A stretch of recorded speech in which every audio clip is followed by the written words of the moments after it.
कोई सन्यासी भर दिन ना जाकर तपस्या करता है, उससे ज्यादा पुण्य की प्राप्ति तो है हर परिवार में सेवा के द्वारा भैया।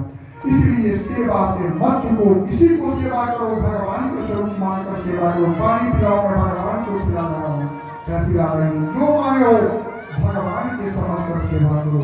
देखो तुम्हारा जीवन कितना धन्य हो जाता है। सेवा ही तो पुण्य है भैया, इसलिए सेवा से कभी नहीं चूकना चाहिए। वही कहते हैं तरुणी प्रभुतागे श्यालो बुद्धि कन्या बिगड़िया लोभात। माने आजकल लोग से बेटी को भी बेचने लगे हैं कलयुग में। और दंपति नाम चतुर्गणम, पति पत्नी में बराबर पटका पटकी उठा पटक होता रहता है भैया, कल्ला होता रहता है। इस समय कलयुग में सब देखा है, दूसरे युग में नहीं था। देखिए पति पत्नी हुआ भैया बहुत प्रेम की चीज है, जितना प्रेम से रहिए। अगर पति पत्नी में दोनों में अनुकूलता है तो आपको बच्चे भी संस्कारी निकलेंगे, बच्चे भी कहेंगे कि माता पिता इतना प्रेम है तो हम भी परिवार में प्रेम बना कर रखेंगे। और 2 रुपया अगर आप बनी करके लाते हैं तो उसमें आपको शांति रहेगी, घर में उन्नति होगी। और जिस परिवार में कल्ला है उसमें कितना भी लूट करके लाओ उस घर में शांति नहीं रहेगी। इसलिए पति पत्नी को भैया बड़ा प्रेम की चीज है। दोनों मिलकर के पूजा करो, भजन करो, आरती करो, कोई कार्य करो, राय करके कार्य करो। अगर मान लिया प्रसाद है, किसी के थोड़ा पत्नी क्रोधी है, किसी को पति क्रोधी है, कभी कभी किसी परिवार में, तो क्या करो दोनों ठनको मत। एक आदमी अगर क्रोध करता है तो दूसरे उसको मुंह पर कस कर ठंडा कर हंस लो, अपने उसका क्रोध भाग जाएगी। सामान्य टॉपिक है। अगर एक क्रोध करने वाला तो दूसरा कोई जब क्रोध करता है तो उसके मुंह पर हंसना दो, अपने मन उसका भी क्रोध भाग जाएगा। अगर दोनों ठंडा ठंडी करोगे तो कोशिश करो घर में शांति हो। बाल बच्चे को भी मीठी मीठी बात बोल करके प्रेम दो। प्रेम ही पूजा है। परिवार को भी आप प्रेम की चीज है, बल्कि कल्ला की चीज नहीं है। जितना आपके घर परिवार में शांति है, प्रेम है, उतना ही सब कार्य आपको अच्छी ढंग से चलेगा। अगर कल्ला है तो सब कुछ नष्ट हो जाता है, कभी शांति नहीं मिलती। इससे तो पशु जीवन ही अच्छा है। एक बार प्रेम से बोलिए आनंद जय। सत्यं नास्ति तपः शौचम दया दानम न विद्यते। नारद जी का भैया सत्य नाम के शब्द दिखाई नहीं दिया। कलयुग आने पर सत्य की भी कमी हो गई पूरा, और पवित्रता भी खत्म हो गया है।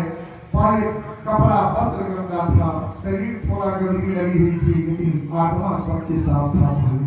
आजकल ऊपर से तो सफाई है, लेकिन भीतर बहुत बड़ा खोलना हुआ है।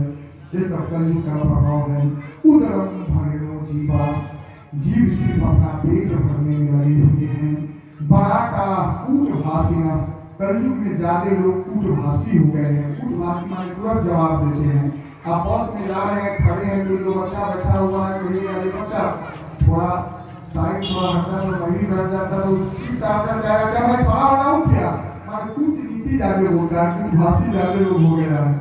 अगर आप कहीं बैठ भी लिए, बैठा भी लिए तो आपसे पूछेगा कि आप कितने भाई हैं, तो कहिएगा कि 2 भाई, तो कहेगा 4 भाई रहता तो हमको क्या करेगा, कुछ ना कुछ वो कूट मान बोलबे करेगा। अरे भाई हम 2 ही भाई हैं, 4 भाई नहीं रहो करते तो कुछ नहीं तुमको कभी डालते। लेकिन आज तो भाषी ज्यादा लोग हो गया, कमा करते ज्यादा बोलने की प्रवृत्ति हो गई है। एक बात भगवान की जय।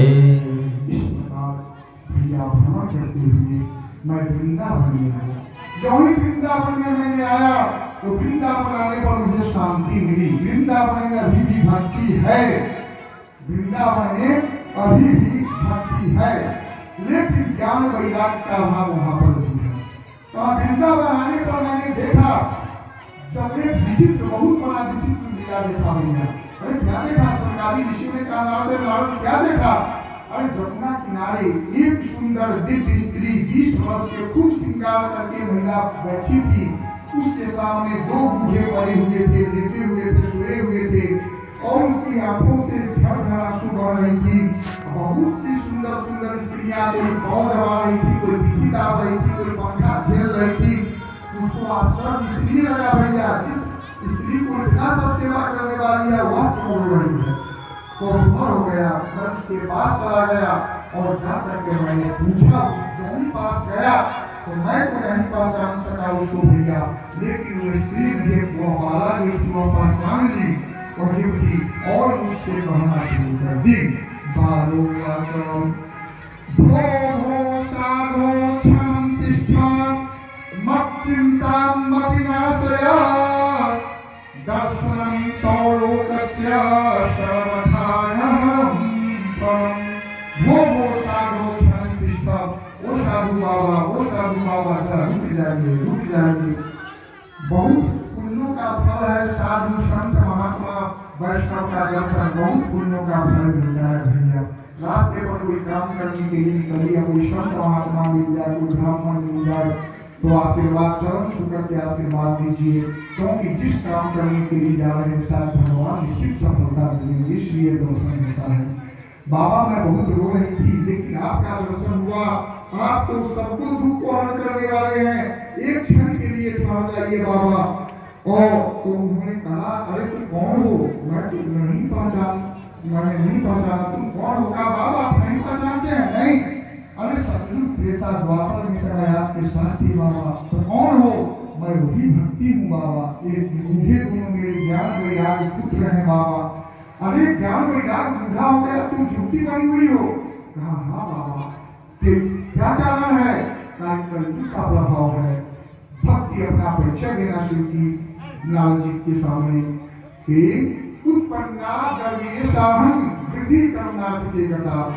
बाबा मेरा जन्म दक्षिणी भारत में है। देखिए भक्ति की खान कभी भी दक्षिणी भारत है।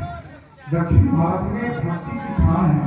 जो भी आचार्य हुए हैं सब दक्षिणी भारत के ही आचार्य हुए हैं। शंकराचार्य, रामानुजाचार्य, निम्बार्काचार्य, जितने भी आचार्य हैं इधर के हम लोग जितने उनका दास हैं, फलना दास, चिन्ना दास, फलना दास हैं, लेकिन आचार्य जितने भी हुए हैं भक्ति मार्ग के सब दक्षिणी भारत के ही, कर्नाटक तमिलनाडु साइड के ही आचार्य हुए हैं सब।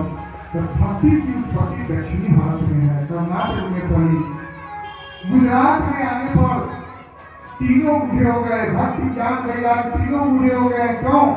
गुजरात पैसों का दास है, वहाँ पर मंदिर भी बनाता है, पूजा भी करवाता है, तो पैसा कमाने के लिए लोग से करवाता है, इसलिए वहाँ को भक्ति ज्ञान वैराग को पूछने वाला नहीं है, कोई भाव से नहीं पूछने वाला है, प्रेम से नहीं। धन के लोग मंदिर बनवाता है, कोई धनदौलत लगाकर कमाने के लिए, इसलिए वहाँ पर तीनों बूढ़े हो गए, तीनों बूढ़ा हो गए थे वहाँ पर बाबा। जब वृंदावन में आई हूँ तो बाबा वृंदावन में भक्ति है, इसलिए मैं झूठी बन गई हूँ। अब मेरे दोनों पुत्र भी बूढ़े हैं, क्योंकि ज्ञान वैराग की वृंदावन में भी ज्ञान वैराग नहीं है, सिर्फ भक्ति है, इसलिए मेरे बेटे को पूछने वाला कौन? कोई भी नहीं है। अब यही दुख का कारण है बाबा। माँ को दुखी होना चाहिए, बेटे को जवान रहना चाहिए, यहाँ उल्टा है बाबा। मैं 20 वर्ष की युवती हूँ और दोनों बेटे मेरे 80 वर्ष के बूढ़े सोए हुए हैं। यही तो दुख के कारण है, इसीलिए तो मैं रो रही हूँ बाबा। आप कोई उपाय कीजिए बाबा, जो मेरा बेटा जवान बन जाए, मैं बूढ़ी बन जाऊँ, मैं माँ बन जाऊँ, ये बेटा दोनों मेरे बेटे के रूप में आ जाए। आप कोई उपाय कीजिए। तब नारद जी ने कहा, अरे भक्ति मैं देख लिया हूँ, मैं अपने ज्ञान योग से देख लिया हूँ। वृथा खेद से बालो अहो चिंता तुरा कथम। अरे भक्ति तुम चिंता मत करो, श्री कृष्ण चरणाम्भोजं क्या बात है भाई? भगवान कृष्ण के, राधा कृष्ण के चरण का स्मरण कर। आप फाइनेंसर से बात कीजिए, महिंद्रा कोटक में पैसा जमा। चिंता मत कर, जिन्होंने द्रौपदी की रक्षा किया, पांडवों को बचाया, जिन्होंने गोपियों को पालन पोषण किया, वह कृष्ण भी दूर नहीं गया है। जो तुम लोग भक्ति तुम निश्चिंत रहो। मैं अभी यार लिस्ट कैसे निकाल देगा? हम 5 तारीख को किस्ती जमा करते हैं, तभी कैसे निकाल देगा? तो कैसे कह दीजिएगा कि जो वेद पाठ करके चुप होते थे, सही बात है, बात माना ही चाहिए। जो ही चुप हो जाते थे उससे हो जाता था। गीता पाठ किए, विसर्जन किए, फिर भी उठ करके बैठा है। नारद जी को चिंता, बैंक में यहाँ बात कर ली। अरे क्या